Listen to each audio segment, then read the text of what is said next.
에스더기 4장.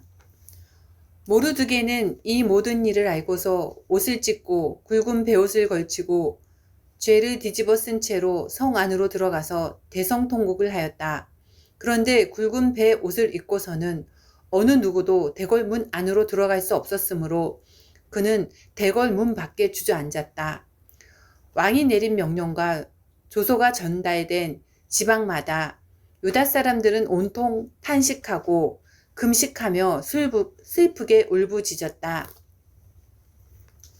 모두들 굵은 베옷을 걸치고서 제 위에 누웠다. 에스더의 시녀들과 내시들이 에스더에게 가서 모르드게가 당한 일을 말하니 왕후는 크게 충격을 받았다. 에스더가 모르드게에게 옷을 보내며 굵은 베옷을 벗고 평상복으로 갈아입기를 권하였지만 모르드게는 듣지 않았다. 에스더는 왕이 자기를 보살피라고 보내준 궁전 내시 가운데서 하닥을 불러서 무엇 때문에 모르드게가 괴로워하는지 왜 그러는지 알아보라고 하였다. 하닥은 대궐 문 앞 도성 광장에 있는 모르드게에게로 갔다. 모르드게는 자기가 일어난 일을 처음부터 끝까지 하닥에게 모두 이야기하였다. 하만이 유다 사람을 모조리 없애려고 왕의 금고 출납을 맡은 관리들에게 주어 입금하겠다고 약속한 돈의 정확한 액수까지 밝혔다. 모르드게는 수산성에 선포된 유다 사람을 전멸시키라는 칙령의 사본을 하닥에게 건네주면서 에스더에게 그것을 보이고 설명하여 드리라고 하였다. 또한 모르드게는 에스더가 직접 어전에 나아가서 왕에게 자비를 구하고 최선을 다하여 자기 결례를 살려달라고 탄원하도록 하닥을 시켜서 부탁하였다. 하닥은 돌아가서 모르드에게 들은 이야기를 에스더에게 전하였다. 에스더는 다시 하닥을 보내서 모르드게에게 이렇게 전하라고 하였다. 임금님이 부르시지 않는데 안뜰로 들어가서 왕에게 다가가는 자는 남자든지 여자든지 모두 사형으로 다스리도록 되어 있습니다. 이러한 법은 모든 신하들과 왕이 다스리는 모든 지방 백성들이 다 알고 있습니다. 다만 임금님이 금으로 만든 규를 내밀어서 목숨을 살려주실 수는 있습니다. 그런데 임금님이 나를 부르지 않으신 지가 벌써 30일이나 되었습니다. 하닥 일행이 에스더의 말을 그대로 모르드에게 전하니 모르드게는 그들을 시켜서 에스더에게 다음과 같이 전하라고 하였다. 왕후께서는 궁궐에 계시다고 하여 모든 유다 사람이 겪는 재난을 피할 수 있다고 생각하십니까? 이런 때에 왕후께서 입을 다물고 계시면 유다 사람들은 다른 곳에서라도 도움을 얻어서 마침내는 구원을 받고 살아날 것이지만 왕후와 왕후의 집안은 멸망할 것입니다. 왕후께서 이처럼 왕후의 자리에 오르신 것이 바로 이런 일 때문인지를 누가 압니까? 에스더는 다시 그들을 시켜서 모르드게에게 이렇게 전하라고 하였다. 어서 수산에 있는 유다 사람들을 한 곳에 모으시고 나를 위하여 금식하게 하십시오. 사흘 동안은 밤낮 먹지도 마시지도 말게 하십시오. 나와 내 시녀들도 그렇게 금식하겠습니다. 그렇게 하고 난 다음에는 법을 어기고서라도 내가 임금님께 나아가겠습니다. 그러다가 죽으면 죽으렵니다. 모르드게는 나가서 에스더가 일러준 대로 하였다. 에스더기 5장. 금식한 지 사흘째 되는 날에 에스더는 왕후의 예복을 입고 대궐 안뜰로 들어가서 대궐을 마주보고 섰다. 그때의 왕은 어전 안의 왕좌에서 문 쪽을 바라보고 앉아 있었다. 왕이 에스더 왕후가 뜰에 서 있는 것을 사랑스러운 마음으로 바라보고 쥐고 있던 금 규를 에스더에게 내밀자 에스더가 가까이 다가서 그 규의 끝에 손을 대었다. 왕이 그에게 말을 건네었다. 웬일이오? 에스더 왕후, 무슨 소청이라도 있소? 당신에게라면 나라의 절반이라도 떼어주겠소. 에스더가 말하였다. 임금님께서 허락하시면 내가 오늘 잔치를 차리고 임금님을 모시고 싶습니다. 하만과 함께 오시면 좋겠습니다. 왕은 곧 명령을 내렸다. 에스더의 말대로 하겠다. 곧 하만을 들라 하여라. 왕과 하만은 에스더가 베푼 잔치에 갔다. 함께 술을 마시다가 왕은 또다시 에스더에게 물었다. 당신의 간청이 무엇이오? 내가 들어주겠소. 당신의 소총이면 나라의 절반이라도 떼어주겠소. 에스더가 대답하였다. 내가 드릴 간구와 소청은 별것이 아닙니다. 내가 임금님께 은혜를 입게 되어 임금님께서 기꺼이 나의 간청을 들어주시고 나의 소총을 받아주시겠다면 나는 내일도 잔치를 차리고 두 분을 모시고 싶습니다. 임금님께서는 하만과 함께 오시기 바랍니다. 그때 임금님의 분부대로 나의 소원을 임금님께 아뢰겠습니다. 그날 하만은 마음이 흐뭇하여 아주 즐거운 기분으로 대궐을 나섰다. 대궐 문을 지나는데 거기에서 문을 지키고 있는 모르드게는 일어나지도 않고 인사도 하지 않았다. 그것을 보고서 하만은 그만 화가 잔뜩 치밀어 올랐지만 꾹 참고 집으로 돌아갔다.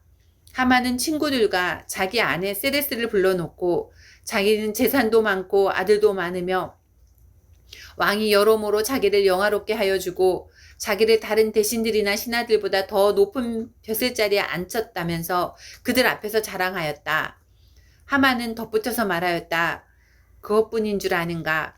에스더 왕후께서 차린 잔치에 임금님과 함께 초대받은 사람은 나 하나밖에 없다네. 왕후께서는 내일도 임금님과 함께 오라고 나를 초대하셨다네. 그러나 대궐문에서 근무하는 모르드게라는 유다 여성만 보면 이런 모든 것이 나에게 하나도 만족스럽지 않네. 그의 아내 세레스와 친구들이 하나같이 화만하게 말하였다. 높이 50자짜리 장대를 세우고 내일 아침에 그 자를 거기에 달도록 임금님께 말씀을 드리십시오. 그런 다음에 임금님을 모시고 잔치에 가서 즐기십시오. 하만은 그것이 참 좋은 생각이라고 여기고 곧 장대를 세우도록 하였다. 에스더기 6장. 그날 밤 왕은 잠이 오지 않아서 자기의 통치를 기록한 궁중실록을 가지고 오라고 하고 자기 앞에서 소리를 내어 읽게 하였다. 실록에는 대궐문을 지키던 왕의 두 넷이 빅다나와 데레스가 아수로의 왕을 죽이려고 한 음모를 모르드게가 알고서 고발하였다는 내용이 기록되어 있었다. 왕이 물었다. 이런 일을 한 모르드게에게 나라에서는 어떻게 대우하였으며 어떤 상을 내렸느냐? 그곳에 있던 시종들이 대답하였다. 나라에서는 그에게 아무런 상도 내리지 않았습니다. 왕이 다시 물었다. 궁궐들에 누가 있느냐? 마침 그때 하만이 왕에게 자기 집에 세운 장대에 모르드게를 달아 죽일 수 있도록 허락을 받으려고 궁전 바깥들에 와 있었다. 시종들은 하만이 뜰에 대령하고 있다고 대답하였다. 왕이 명령하였다. 들라고 일러라. 하만이 안으로 들어오니 왕이 그에게 물었다. 내가 특별히 대우하고 싶은 사람이 있는데 그에게 어떻게 하면 좋을지 말하여 보시오. 하만은 왕이 특별히 대우하고 싶은 사람이라면 자기 말고 또 누가 있으랴 싶어서 왕에게 이렇게 건의하였다.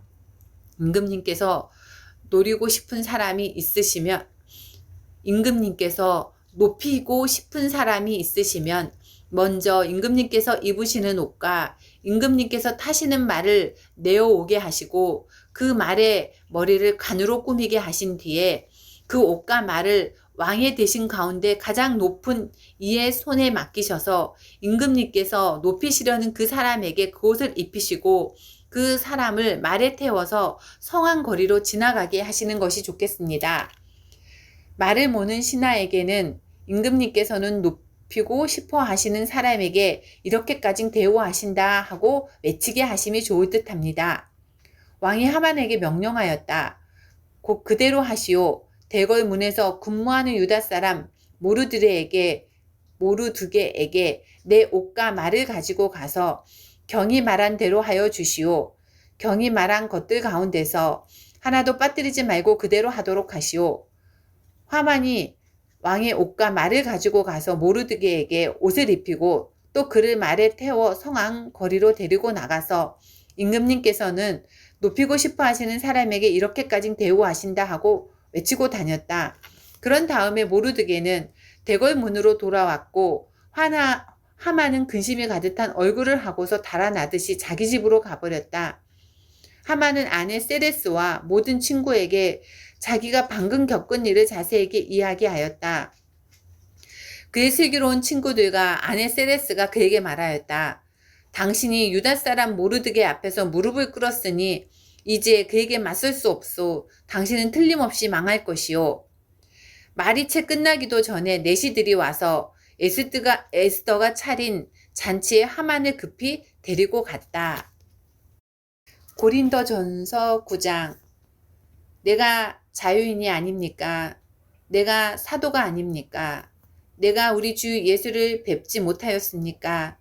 여러분은 주님 안에서 내가 이래서 얻은 열매가 아닙니까? 다른 사람에게는 내가 사도가 아닐지 몰라도 여러분에게는 사도입니다. 여러분은 주님 안에서 나의 사도직을 보증하는 표입니다.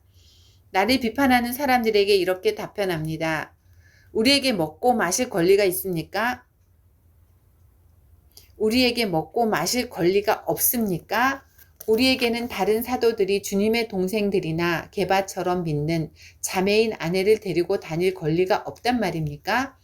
나와 바나바에게만은 노동하지 않을 권리가 없단 말입니까? 자기 비용으로 군에 복무하는 사람이 어디에 있습니까? 포도원을 만들고 그 열매를 따먹지 않는 사람이 어디에 있습니까? 양떼를 치고 그 젖을 짜먹지 않는 사람이 어디에 있습니까? 내가 사람의 관례에만 의거하여 이런 말을 하는 줄 아십니까? 율법에도 이런 말이 있지 않습니까? 모세의 율법에 기록하기를 타작일을 하는 소에게 망을 씌우지 말아라 하였습니다. 하나님께서 소를 걱정하신 것입니까? 그렇지 않으면 우리 모두를 위하여 말씀하신 것입니까? 그것은 우리를 위하여 하신 말씀이십니다. 밭을 가는 사람은 마땅히 희망을 가지고 밭을 갈고 타작을 하는 사람은 한 몫을 얻으리라는 희망을 가지고 그 일을 합니다. 우리가 여러분에게 영적인 것으로 씨를 뿌렸으면 여러분에게서 물질적인 것으로 거둔다고 해서 그것이 지나친 일이겠습니까? 다른 사람들이 여러분에게 이런 권리를 가졌다면 하물며 우리는 더욱 그러하지 않겠습니까? 그러나 우리는 이런 권리를 쓰지 않았습니다. 우리는 그리스도의 복음을 전하는 일에 지장을 주지 않도록 모든 것을 참습니다. 성전에 일하는 사람은 성전에서 나는 것을 먹고 제단을 맡아보는 사람은 제단 재물을 나눠 가진다는 것을 여러분은 알지 못합니까? 이와 같이 주님께서도 복음을 전하는 사람들에게는 복음을 전하는 일로 살아가라고 지시하셨습니다. 그러나 나는 이런 권리를 조금도 행사하지 아니하였습니다. 또 나에게 그렇게 하여 달라고 이 말을 쓰는 것도 아닙니다. 그렇게 하느니 차라리 내가 죽는 편이 낫겠습니다. 아무도 나의 이 자랑거리를 헛되게 하지 못할 것입니다. 내가 복음을 전할지라도 그것이 나에게 자랑거리가 될 수 없습니다. 나는 어쩔 수 없이 그것을 해야만 합니다. 내가 복음을 전하지 않으면 나에게 화가 미칠 것입니다. 내가 자진해서 이 일을 하면 삭슬 받을 것입니다. 그러나 내가 마지못해서 하면 직무를 따라 한 것입니다. 그리하면 내가 받을 삭은 무엇이겠습니까? 그것은 내가 복음을 전할 때에 값없이 전하고 복음을 전하는 데에 따르는 나의 권리를 이용하지 않는다는 그 사실입니다. 나는 어느 누구에게도 얽매이지 않는 자유로운 몸이지만 많은 사람을 얻으려고 스스로 모든 사람의 종이 되었습니다. 유대 사람들에게는 유대 사람을 얻으려고 유대 사람같이 되었습니다. 율법 아래에 있는 사람들에게는 내가 율법 아래에 있지 않으면서도 율법 아래에 있는 사람을 얻으려고 율법 아래에 있는 사람같이 되었습니다. 율법이 없이 사는 사람들에게는 내가 하나님의 율법 없이 사는 사람이 아니라 그리스도의 율법 안에서 사는 사람이지만 율법 없이 사는 사람들을 얻으려고 율법 없이 사는 사람같이 되었습니다. 믿음이 약한 사람들에게는 약한 사람들을 얻으려고 약한 사람이 되었습니다. 나는 모든 종류의 사람에게 모든 것이 다 되었습니다. 그것은 내가 어떻게 해서든지 그들 가운데서 몇 사람이라도 구원하려는 것입니다. 나는 복음을 위하여 이 모든 일을 하고 있습니다. 그것은 내가 복음의 복에 동참하기 위함입니다. 경기장에서 달리기 하는 사람들이 모두 달리지만 상을 받는 사람은 하나뿐이라는 것을 여러분은 알지 못합니까? 이와 같이 여러분도 상을 받을 수 있도록 달리십시오. 경기에 나서는 사람은 모든 일에 절제를 합니다. 그런데 그들은 썩어 없어질 월계관을 얻으려고 절제를 하는 것이지만 우리는 썩지 않을 월계관을 얻으려고 하는 것입니다. 그러므로 나는 목표 없이 달리듯이 달리기를 하는 것이 아닙니다. 나는 허공을 치듯이 권투를 하는 것이 아닙니다. 나는 내 몸을 쳐서 굴복시킵니다.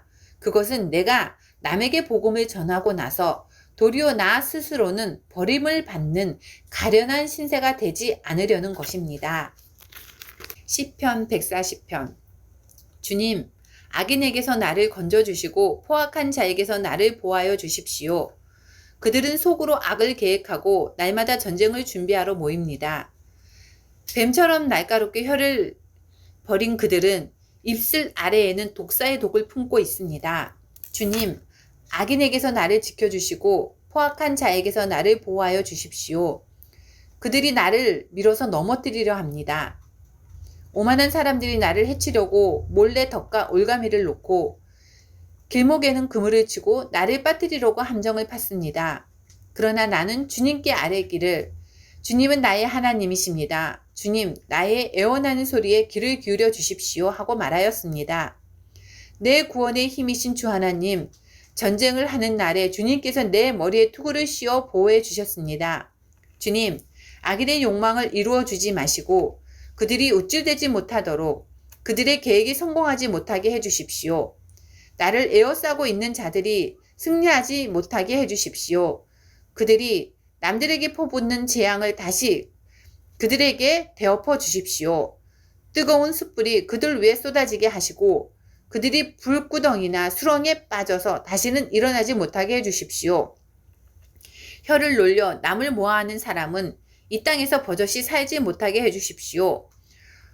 폭력을 놀이 삼는 자들에게는 큰 재앙이 늘 따라다니게 해주십시오. 주님이 고난받는 사람을 변호해 주시고 가난한 사람에게 공의를 베푸시는 분임을 나는 알고 있습니다.